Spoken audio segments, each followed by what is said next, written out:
জুলাই অভ্যুত্থানের প্রথম শহীদ আবু সাইদ হত্যা মামলার যুক্তিতর্ক শেষ হয়েছে মঙ্গলবার। যে কোনো দিন ঘোষণা হবে মামলার রায়। প্রসিকিউশন ও আসামি পক্ষের আইনজীবীদের যুক্তিতর্ক শেষে আন্তর্জাতিক অপরাধ ট্রাইব্যুনাল ২ সিদ্ধান্ত জানান। এ মামলায় মোট আসামি ৩০ জন, এর মধ্যে ৬ জন আসামি গ্রেপ্তার হয়ে কারাগারে আছেন।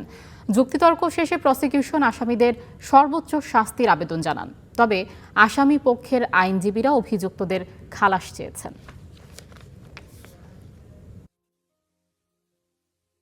পোস্টমর্টম রিপোর্টে দেখবেন মুখে আছে গুলি, বুকে আছে গুলি, পেটে গুলি আছে।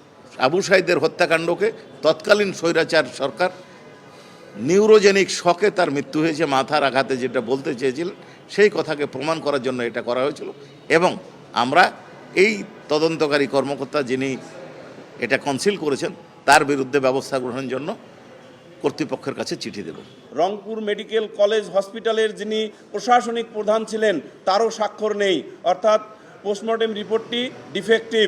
এই কারণে আমাদেরকে এই বিষয়গুলো সার্বিকভাবে পর্যালোচনা করে এই অস্ত্র যে হ্যাজার্ডাস ছিল কিনা এইটা নির্ণয় করে আমাদের বিচার বিশ্লেষণ করে রায় দেওয়া দরকার।